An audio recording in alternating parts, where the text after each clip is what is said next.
এই পৃথিবীতে লক্ষর উপরে আল্লাহ নবী পাঠিয়েছিলেন মানুষের হেদায়েতের জন্য। তার ভেতরে অন্যতম একজন নবীর নাম হযরতে নূহ। 25 জন নবীর নাম আল্লাহ কোরআনে দিয়েছেন, তার ভেতরে অন্যতম নবী হযরতে নূহ আলাইহিস সালাম। একদিন দুই দিন না, ওয়ালাকাদ আরসালনা নূহান ইলা কওমিহি ফালাবিসা ফীহিম আলফা সানাতিন ইল্লা 50 আমা। 50 বছর কম 1000, তার মানে 950 বছর তিনি একাধারে দাওয়াতি কাজ করেছিলেন। 950 বছরের ভেতরে ওনার দাওয়াতি কাজের রেজাল্ট হচ্ছে মাত্র 80 জন আল্লাহর পথে এসেছে। কয়জন? উনি কি সফল না ব্যর্থ? বলেন বলেন। আরে ভাই, দাওয়াত দেওয়ার দায়িত্ব আমার, হেদায়েত দেওয়ার দায়িত্ব আমার না, কার? উনি 950 বছরে মাত্র 80 জন পেলেন। এরপরে জাতির লোকেরা আরম্ভ করেছে, দাওয়াত যারা গ্রহণ করে না ওরা যদি বসে থাকতো তো মেনে নেওয়া যেত। বসে তো থাকে না, ষড়যন্ত্র আরম্ভ করে আর বারবার নূহ নবীর কাছে শুধু আযাব চাই। কি এত ভয় দেখাও? মরণের পরে এই হবে, কিয়ামতে এই হবে, ওইটা আমাদের দেখাও। এই যে উদ্ধত্ত প্রকাশ করেছে আল্লাহ, এইটা আর সহ্য করেন নাই। রব্বুল আলামিন এবার নূহ আলাইহিস সালামকে ওহী পাঠালেন। ওয়া উহিয়া ইলা নূহিন আন্নাহু লা ইয়াকুমিনা মিন কওমিকা। হে নবী নূহ, আপনার প্রতি আমি ওহী করলাম, এই যারা ঈমান এনেছে পর্যন্ত এর মনে আর কেউ ঈমান আনবে না। ফাইনাল প্রশ্ন আসতে পারে, ইয়কুমিনার আগে লান আল্লাহ দিয়েছেন, মোসার আগে লান আসলে অর্থ হয় কখনোই হবে না। হেদায়েত দেওয়ার জন্য আল্লাহর উদ্দেশ্য নবী পাঠানো। সেই নবীকেই যদি উনি বলেন যে না আর কেউ ঈমান আনবে না, শুধু না অবশ্যই আর কেউ ঈমান আনবে না। তাফসিরে তাবারির ভেতরে মুফাসসির লিখেছেন, কারণ অনেকগুলো পেয়েছে, আমি একটা বলছি। হেদায়েত থেকে মানুষ চিরবঞ্চিত হয়ে যায় ওই সময় যখন নিজে অপরাধ করার সঙ্গে সঙ্গে এই পৃথিবীতে প্রেরিত পুরুষদের বিরুদ্ধে উচ্চারণ করে। ওই সময় প্রেরিত পুরুষ ছিল হযরতে নূহ আলাইহিস সালাম। তিনি আল্লাহর নবী। নবী মানে সংবাদ বাহক। আল্লাহর পক্ষ থেকে যে সংবাদ তিনি নিয়ে আসতেন সেটা শুধু অস্বীকার করে বসে থাকেনি, তার কাছে আযাব চেয়েছিল যে দেখান, কি দেখাতে পারেন। আমার জাতির লোকেরা, এই দেশে এখন নবী আছে? বলেন। নবীর ওয়ারিস আছে, নায়েবে রাসূল আছে। নবীর যে দায়িত্ব ছিল উনি তো পালন করে চলে গেছে। কিয়ামত পর্যন্ত তার আসবে না, কিন্তু কিয়ামত পর্যন্ত তার নায়েবরা আসবে, তার উত্তরাধিকারী আসবে। কেউ যদি আলেমদেরকে অস্বীকার করে, তাদের কথা মানতে শুধু চাই না তা না, আর উল্টা পাল্টা আলেমদের বিরুদ্ধে অবস্থান নেয়, আল্লাহ পাক ওই জাতির লোককে তখন হেদায়েত থেকে বঞ্চিত করে দেয়। ফেরাউন যেদিন ডুবে যাচ্ছিল, একটু তাকান। আমি তাফসিরের ভেতরে জিলালিল কোরআনে সাইয়্যিদ কুতুবের তাফসির পড়তে গিয়ে পেয়েছি, ফেরাউন যখন ডুবে যাচ্ছিল, হাত্তা ইযা আদরাকাহুল গারাকু ক্বালা আমানতু আন্নাহু লা ইলাহা ইল্লাল্লাযী আমানাত বিহি বানু ইসরাঈল ইলা আখিরি আয়াত। এই এদিকে তাকান। ফেরাউন যখন ডুবে যাচ্ছিল ওই সময় বলেছে, আমি ঈমান আনলাম ওই আল্লাহর উপরে যার উপরে বনি ইসরাঈলরা ঈমান এনেছে। আল্লাহর প্রতি ঈমান আনার ঘোষণা দিয়েছে না দেয়নি? কথা বলেন না কেন? এরপরও হেদায়েত আল্লাহ তাকে দিলেন না, তার কালেমাটা নসিব হয়নি। কারণ কি?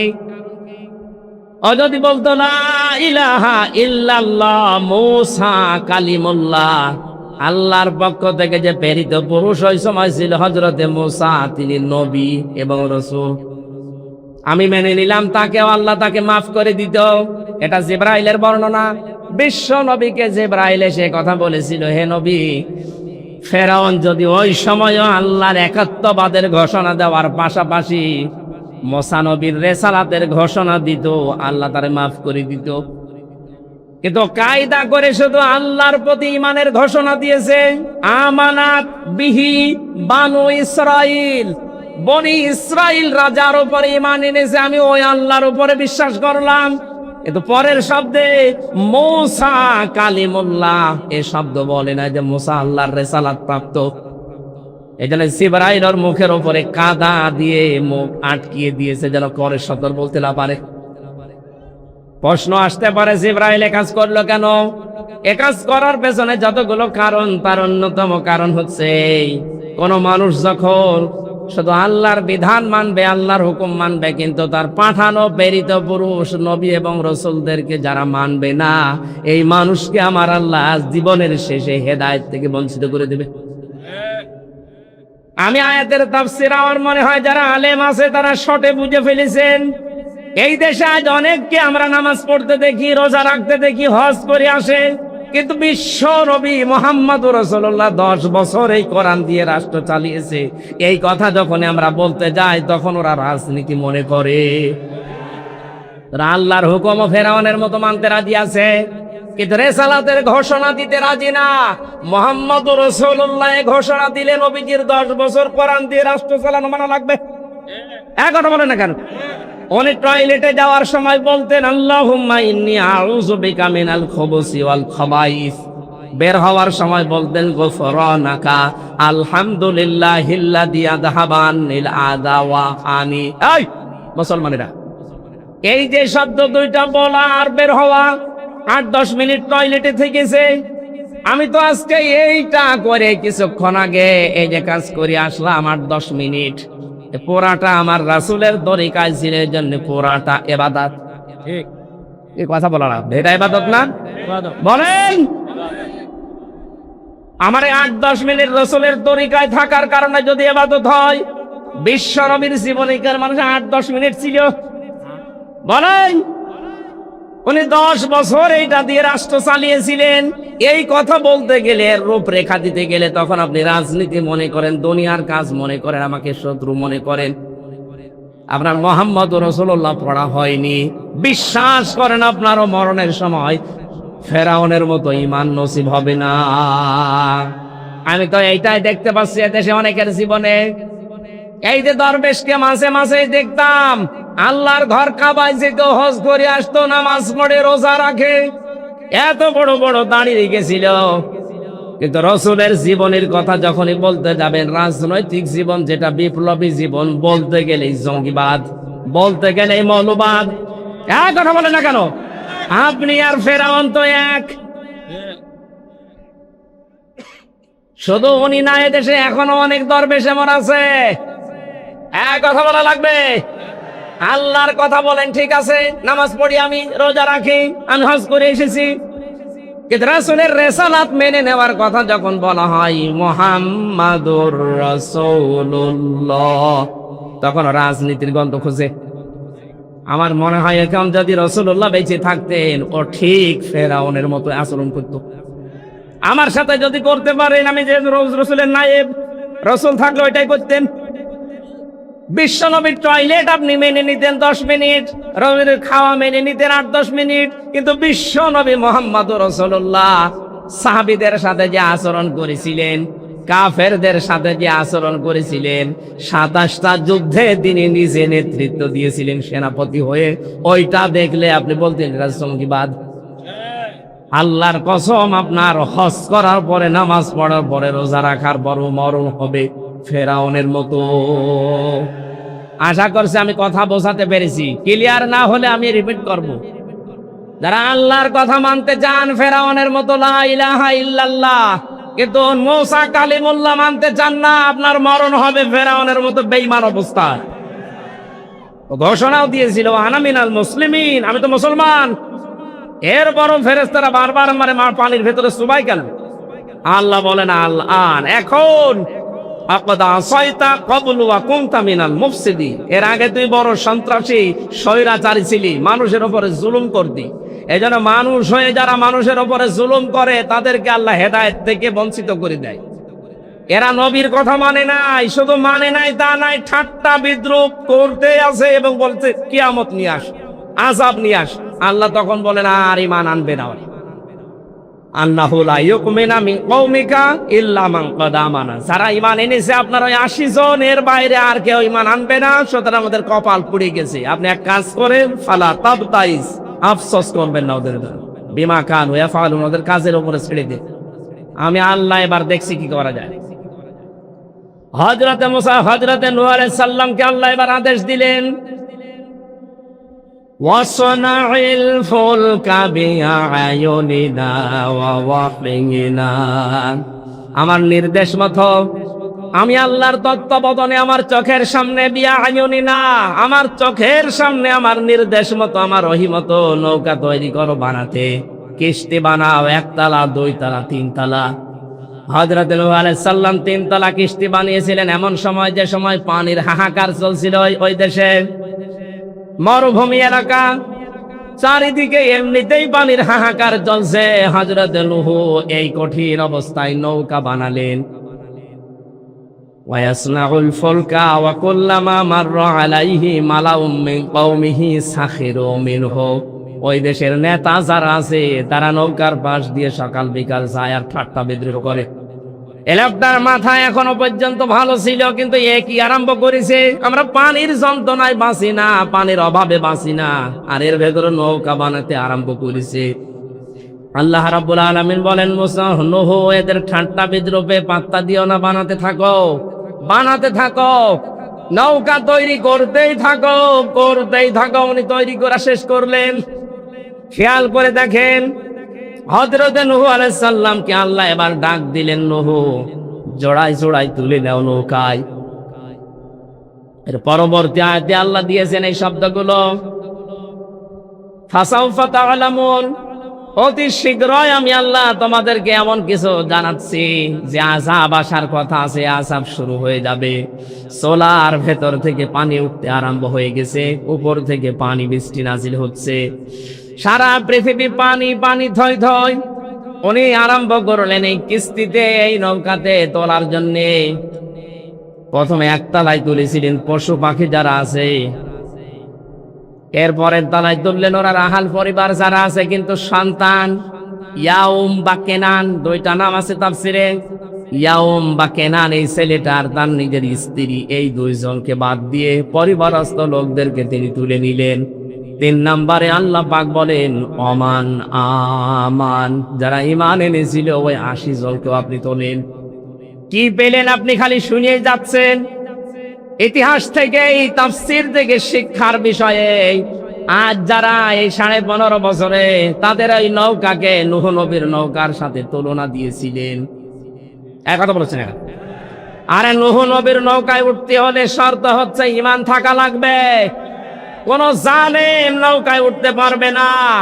আর আপনি কি করলেন, বাবার নৌকা বানানো, একেবারে 15.5 বছরে যা তুলেছেন সবগুলো জালেম, একটা কেউ বাদ গেছে জুলুম থেকে। আপনি তাকান,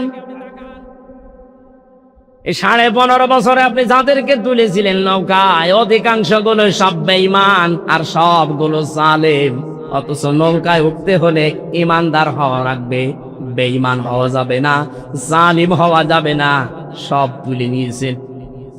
কোন জায়গা জুলুমে বাদ গেছে, বাজার পর্যন্ত বাদ যায়নি। রিকশাওয়ালা, ফকির, ফকিরের ভিক্ষা করা টাকা থেকেও জালেমরা টাকা নিয়েছে। আমি নাম ধরে ধরে বলতে গেলে অনেক সময় লাগবে, ইঙ্গিত দিলাম। অথচ নৌকায় তারাই উঠতো, যাদের নৌকায় ওঠার কথা তাদেরকে আপনি নৌকায় তুলেননি। আল্লাহ পাক বলেন, নূহ সব যখন তোলার পরে যখন নৌকা ছাড়বে, আমি বলেছি বড় অপলার কাবু ফিহা বিসমিল্লাহি মাজরিহা অমর সাহাইন্না রব্বিলা গফুরুর রহিম।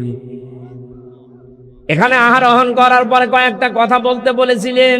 হযরত নূহ বলেছিলেন, রব্বুল আলামিন আমার এই কিস্তি, এই নৌকা চলতে থাকবে, এর গতি আপনার নামে, এর স্থিতি থেমে যাবে তাও আপনার নামে। এখানে নৌকা দ্বারা আমি একটা বিষয় সামনে নিয়ে আসতে চাই। নৌকা আল্লাহর বিধান মতো তিনি বানিয়েছিলেন, এটা আল্লাহর একটা নিদর্শন। এটা আল্লাহর কি? আরো জোরে বলেন। এই পৃথিবীতে এখন যত নিদর্শন আছে সব চাইতে বড় নিদর্শন হচ্ছে আল্লাহর পাঠানো ইসলাম। আরো জোরে এইটাও কেউ যদি আপনি নৌকা ধরেন, আল্লাহর এই ইসলাম, এই জীবন বিধান, এই দিন, এটা এই দেশে চলতে থাকবে আল্লাহর নামে এবং থামবেও আল্লাহর নামে। সুতরাং এর বৈঠা যিনি ধরে আছেন, ওই নৌকার বইটা ধরেছিল হযরত নূহ আলাইহিস সালাম। আমাদের এই দেশে যারা আল্লাহর এই বিধানের বইটা ধরে আছে, অবশ্যই আপনাকে কর্মী হিসাবে নৌকায় ওঠার পরে আপনার দায়িত্ব শেষ। চিন্তা ভাবনা বাদ দিয়ে নৌকায় উঠে বসে থাকেন, বাকি নৌকা জান্নাতে পৌঁছিয়ে যাবে। হযরত নূহ আলাইহিস সালামকে আল্লাহ আদেশ দিলেন, সাবধান, তোমার সন্তান কিন্তু যে ডুবতেছে, তোমার স্ত্রী ডুবতেছে। ওয়ালা তুখাতিবনি ফিল্লাযীনা যালামু ইন্নাহুম মাগরাকুন। ও নবী নূহ, নিজের আপন সন্তান, আপন স্ত্রীর এই কঠিন অবস্থা, ডুবন্ত অবস্থা দেখে আমি আল্লাহর কাছে জালেমদের পক্ষ পেয়ে কিছু বলবা না। সুতরাং আমরা আল্লাহর আয়াত থেকে শিক্ষা নিতে চাই। এই 15.5 বছর যারা জুলুম করে জালেম হয়ে এখনো পর্যন্ত আছেন, তাদের পক্ষে আমরা যেন কেউ কথা না বলি। সে ছেলে হতে পারে, বংশের লোক হতে পারে, নিজের আপনজন হতে পারে, কিন্তু না, জালেমের পক্ষে কথা বলা নিষেধ। আরো জোরে বলেন, আল্লাহর এই আদেশকে আপনি ওভারটেক করবেন। এই আদেশ ওভারটেক করে নামাজ হবে, রোজা হবে, আশা করছি আপনি থামবেন। আর নৌকার মা অর্থ আমি করেছি আল্লাহর বিধান, এদেশে আল্লাহর দিন কায়েমের জন্য যারা চেষ্টা চালাচ্ছে তারা নৌকার মাঝি। বইটা নিয়ে তারা বসে আছে, চেষ্টা চালাচ্ছে। আমরা যেহেতু নৌকায় উঠে বসে আছি, আমাদের উচিত হবে এখন নৌকা চলতে থাকবে আল্লাহর নামে। এর গতি, এর স্থিতি কোথায় কোথায় থামবে, এটা বিধা, এর খবরদারি করবে যারা দায়িত্বে আছে তারা। কথা বোঝাতে পেরেছি? কোনো চিন্তা নেই, নৌকা চলতেছে, নৌকা চলতে থাকবে, আল্লাহর বিধান। এটা যারা দায়িত্বে আছে তারা ঠিক করবে। যখন যে কর্মসূচি ইসলাম কায়েমের জন্য দেশে আসবে, দল মত দেখা যাবে না। আমি নৌকায় যখন উঠে পড়েছি, আমার কাজ হবে এই কর্মসূচিগুলো পালন করা। এই জমিনে দিন কায়েম করাই লাগবে, এটা ফরজ না, চেষ্টা করা ফরজ। কথা বলেন না কেন? আমি চেষ্টা করতে থাকবো। 2024 সালের 5 আগস্টের পরে আমার মনে হচ্ছে আল্লাহ এই দেশে ইসলাম কায়েমের জন্য একটা ক্ষেত্র তৈরি করে দিয়েছে। এর আগে তো এ কথাই বলা যেত না। আল্লাহ যেহেতু পরিবেশ দিয়েছে, আমার মনের বড় আকাঙ্ক্ষা, বড় তামান্না, ইচ্ছা, আশা যে কোরআনে কারিম দিয়ে বাংলাদেশ চললে কেমন দেখা যায়, এটা আমি দেখে মরতে চাই। কারণ এই 53 বছর তো, আমার তো 33 বছর, যারা মুরব্বী আছে এই 53 বছর তো বাবা চালিয়েছে, ওনারা দেখেছে, স্বামী চালিয়েছে, দেখেছে। কথা বলে না কেন? আপনাদের চাচা চালিয়েছে রংপুরের, আপনারা দেখেছেন। ভাবি চালিয়েছে, বউ চালিয়েছে। কিন্তু এখন শুধু বাকি আছে এই কোরআন দিয়ে চললে কেমন দেখা যায়, এটা দেখার দরকার নেই। মিনি জান্নাত হয়ে যাবে বাংলাদেশ ইনশাআল্লাহ। আমরা এটা যেন দেখতে পারি, সেই পরিবেশ আল্লাহ যেন নিজের পক্ষ থেকে দয়া করে দান করেন, বলেন আমিন। জেলে থাকা অবস্থায় পারিবারিক কিছু কাজ কারবার নিয়ে, বিশেষ করে পরিবারের যে অবস্থা, অধিকাংশ মানুষ জেলে যায় দেখলাম এই ডিভোর্সের কারণে। পারিবারিক শান্তি নেই, অশান্তি, এই নিয়ে আমলের বিষয়ে একটা বই লিখেছিলাম, বাইরে এসে পাবলিশ করেছে, গাড়িতে পাওয়া যাচ্ছে। আপনারা মেয়েদের জন্য নিয়ে যাবেন আমলের